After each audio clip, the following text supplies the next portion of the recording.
Karantina bagi pemudik yang masuk kota Solo, Jawa Tengah akan dilakukan di Teknopark dan sudah mulai sejak kemarin. Selain karantina, Pemkot Solo juga mulai memberlakukan sanksi membersihkan selokan bagi pelanggar protokol kesehatan.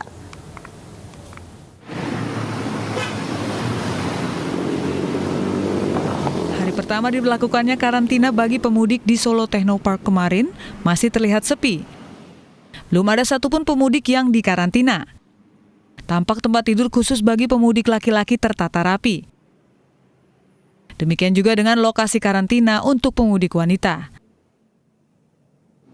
Kegiatan dapur umum juga sudah siap sedia di lokasi karantina. Para relawan dari Dinas Sosial Kota Solo hingga Dinas Kesehatan Kota tampak sibuk memasak menu untuk petugas dan juga pemudik. Dapur umum disiagakan mulai 20 Desember hingga 1 bulan ke depan. Kalau informasi yang kami terima kemarin itu sampai 1 bulan depan. Nanti kita untuk informasi selanjutnya kita juga masih mengikuti untuk 2 bulan, siapa tahu bisa jadi lebih, tidak sampai 1 bulan, mungkin lebih 1 bulan.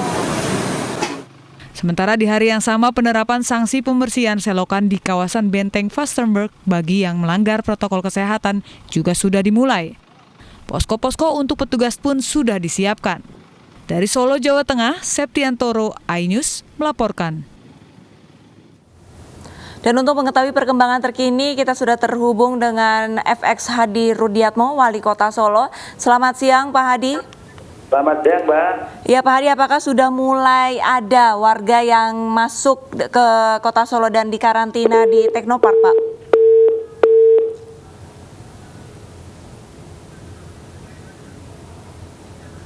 Baik, memang ini menjadi salah satu alasan dan juga salah satu hal yang dilakukan oleh kepala daerah untuk mencegah penyebaran COVID-19 di daerahnya masing-masing. Apalagi di akhir tahun ini kita akan ada libur panjang sehingga banyak warga yang mungkin akan pulang ke kampung halamannya masing-masing. Nah, ini kita akan coba lagi panggil dengan Pak FX Hadi Rudiatmo. Selamat siang, Pak Hadi. Pak Hadi. Selamat siang, Mbak. Selamat siang, Mas. Baik, Pak Hadi, apakah sudah ada warga Kota Solo yang dikarantina, Pak? Kalau sampai dengan detik ini, yang mudik belum ada yang dikarantina. Baik. Namun bagi yang OTG, itu sudah kita isolasi di Asrama Haji Donoudan, di rumah sakit darurat ya, di Boyolali. Dan tentunya ini merupakan salah satu tekad kita untuk memutus mata rantai COVID-19. Itu, Mas. Pak Hadi, lantas kalau untuk para pemudik kan sudah disiapkan di Teknopark. Untuk kapasitasnya sendiri ini mampu menampung berapa banyak, Pak? Kalau pemudik di Solo Teknopark ini kan ada 2 ruangan yang gede-gede. Yang baru kita siapkan ini sekitar 75 tempat tidur. Nanti kalau di sana penuh sudah kita siapkan yang di sebelah utara. Baik, berapa lama ini Pak nanti akan dikarantina para pemudik ini, Pak? 14 hari seperti yang tahun-tahun dulu. Yang waktu awal-awal COVID-19. 14 hari baru dipulangkan ke rumah masing-masing. Pak Hadi, untuk fasilitasnya sendiri selain tempat tidur ada apa saja, Pak? Oh, makan dari 3 kali. Kesehatan ada di situ. Ada televisi, ada guru olahraga. Ya, itu yang sudah kita siapkan. Pokoknya kebutuhan dari mereka sudah kita penuhi lah. Termasuk mandi, cuci, kakus itu ada. Baik, Pak Hadi, jika ada pejabat negara yang datang ke Kota Solo untuk berlibur akhir tahun, apakah perlakuannya sama, Pak? Nah, kalau pejabat negara di Solo nggak ada ya. Jadi kalau tugas kerja, silakan untuk di hotel. Namun kalau mau mudik nampaknya sudah paham tentang aturan, ya mestinya tidak akan mudik dulu lah. Baik. Semua tidak keadilan ini bisa kita tegakkan bersama-sama. Baik, lantas untuk antisipasi warga Kota Solo sendiri untuk menghadapi pemudik yang nantinya akan berlibur ataupun liburan di Solo ini seperti apa, Pak? Jadi kalau untuk di Solo masing-masing RW kita punya yang namanya sebetulnya Ergo Peduli Lingkungan tadinya. Namun sekarang kita ganti dengan Jogo Tonggo. Jogo Tonggo inilah yang nanti akan melapor kepada Satgas COVID-19 kalau di situ ada pemudik yang datang dari luar kota menginap di salah satu rumah itu, langsung kita di rumah tersebut kita bawa ke Solo Technopark untuk dikarantina selama 14 hari. Baik, berarti warga memiliki fungsi untuk memantau ya Pak ya? Betul, tanpa warga kita nggak bisa bekerja sendiri. Nah, tapi kalau untuk perayaan Natal dan Tahun Baru sendiri Pak di sana, apakah ada atau diperbolehkan seperti itu masyarakat ataupun mungkin institusi yang mengadakan perayaan Tahun Baru di sana Pak? Tidak boleh, yang diperbolehkan hanya ibadat Natal itu pun hanya 50% dari kapasitas gedung. Perayaan Tahun Baru juga tidak diperbolehkan, dilarang. Dan itu sudah ada surat edaran wali kota, instruksi dan perwali. Jadi sudah ada semua, sehingga kalau ada yang melanggar di situ akan terjadi sanksi, baik sanksi pidana maupun sanksi perdata ada di situ. Oke. Dan di samping itu juga kami sampaikan kepada pemirsa TV yang hari ini melihat bahwa yang namanya Tahun Baru dan Natal tidak boleh dirayakan di tempat umum maupun di hotel, karena ada aturan berkumpul lebih dari 5 orang langsung di rapid test di tempat. Baik. Apabila reaktif langsung dibawa ke rumah sakit untuk dilakukan swab. Baik, Pak Hadi, lantas terakhir Pak, imbauan kepada warga baik nantinya yang akan tiba di Solo untuk liburan ataupun bagi warga Solo sendiri seperti apa Pak? Jadi buat bagi warga yang mau mudik, satu harus membawa bukti negatif COVID-19 minimal 3 hari sampai Solo. Yang kedua, kalau tidak punya bukti negatif COVID-19 langsung dijemput dibawa ke Solo Technopark untuk dikarantina 14 hari. Warga masyarakat partisipasinya cukup luar biasa karena takut diberi sanksi membersihkan parit Aspenberg, sehingga di situ banyak ular, banyak hewan-hewan yang mungkin bisa menggigit, sehingga sekarang ini sudah mulai agak disiplin.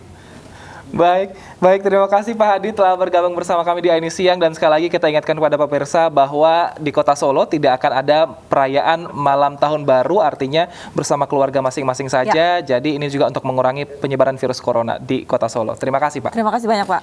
Kita ke informasi berikutnya pemirsa terkait munculnya varian baru COVID-19. Pemerintah Arab Saudi menutup sementara pintu masuk ke negara mereka baik lewat jalur udara maupun lewat darat. Akibatnya jemaah umroh asal Indonesia yang sudah siap terbang gagal berangkat ke Tanah Suci. Puluhan jemaah umroh asal Indonesia yang siap bertolak menuju Tanah Suci terpaksa harus menunda niat suci menjadi tamu Allah di Tanah Suci. Mereka yang sudah siap terbang terpaksa harus kembali ke hotel dan menunggu kepastian lebih lanjut. Padahal mereka telah melengkapi seluruh persyaratan termasuk protokol kesehatan. Pembatalan ini disebabkan karena pemerintah Arab Saudi menutup seluruh pintu masuk ke negara mereka setelah adanya penemuan varian COVID-19 yang lebih berbahaya.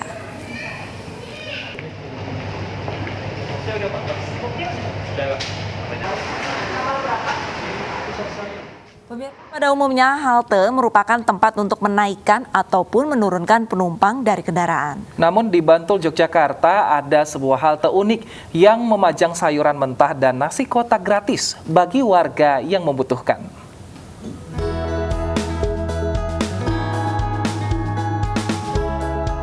Sayur mayur cek, kerupuk cek, nasi bungkus dan air mineral cek. Eits, ini bukanlah warung yang memperjualbelikan kebutuhan pangan. Semua yang ada di sini warga hanya perlu mengambilnya masing-masing satu buah tanpa bayar alias gratis. Penasaran? Ya, ini adalah halte sedekah, letaknya di depan Balai Desa Balbapang, Bantul, Yogyakarta. Halte sedekah ini didirikan oleh komunitas Katupa Damai, kependekan dari Kamu dan Aku Bersatu Padu Menuju Damai. Pertama karena pandemi ya, banyak sekali orang yang katakanlah terpuruk ya ekonominya, dan kita kemudian berinisiatif untuk memberikan sedikit bantuan katakanlah seperti itu, meskipun kecil-kecilan, dengan berbagi nasi gratis setiap hari. Komunitas ini berdiri sejak 4 tahun lalu dan beranggotakan para ibu rumah tangga. Mereka peduli dengan warga kurang mampu di tengah pandemi. Berlanjut terus dan terus, kemudian juga bisa menginspirasi orang-orang lain untuk bisa mendirikan halte sedekah di kota masing-masing. Biaya ratusan nasi siap santap dan sayuran yang disediakan secara gratis di masa pandemi ini, komunitas mengandalkan iuran dari para anggotanya dan sumbangan dari para donatur.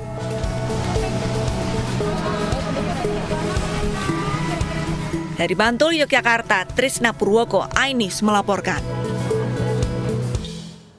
Provinsi Jawa Barat siap menggelar dan mengawasi kegiatan belajar mengajar tatap muka mulai Januari 2021 mendatang.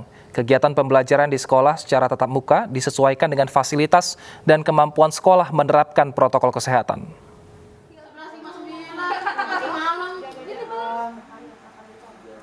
Pemerintah Provinsi Jawa Barat telah memberikan surat edaran petunjuk penyelenggaraan sekolah tatap muka kepada setiap sekolah. Bagi sekolah yang memenuhi syarat protokol kesehatan bisa memberikan laporan kepada Dinas Pendidikan Kabupaten Kota setempat. Syarat untuk menggelar belajar mengajar tatap muka diantaranya memiliki fasilitas dan infrastruktur sesuai protokol kesehatan dan pengurangan jumlah murid dalam kegiatan belajar. Menurut Kepala Dinas Pendidikan Provinsi Jawa Barat, Dedi Supandi, pihak yang memberikan rekomendasi sekolah yang berhak menyelenggarakan kegiatan belajar mengajar tatap muka adalah Satgas Penanganan COVID-19 Kabupaten Kota setempat. Jadi mungkin saja pembukaan tatap muka ini bisa berlaku dalam satu wilayah kabupaten, mungkin saja dalam satu kabupaten itu hanya berlaku di beberapa kecamatan, atau mungkin saja di satu kabupaten itu hanya berlaku untuk status sekolah kejuruan saja. Ini nanti kaitan dengan itu yang akan melakukan rekomendasi itu adalah pemerintah kabupaten dan kota setempat, yang artinya satuan tugas yang berada di kabupaten kota di wilayah masing-masing. Pihaknya menambahkan tidak semua sekolah dapat memenuhi syarat penyelenggaraan kegiatan belajar mengajar tatap muka. Diharapkan dengan ketentuan yang ketat sesuai protokol kesehatan, kegiatan belajar di sekolah nantinya tidak menjadi klaster baru. Dari Bandung, Jawa Barat, Tiki Wismara, iNews melaporkan.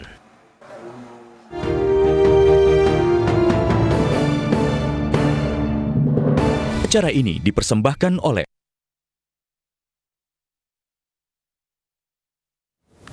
Keenam keluarga korban Laskar FPI yang tewas ditembak oleh polisi beberkan bukti dan kronologi pada Komnas HAM. Selengkapnya usai jeda, tetap bersama kami.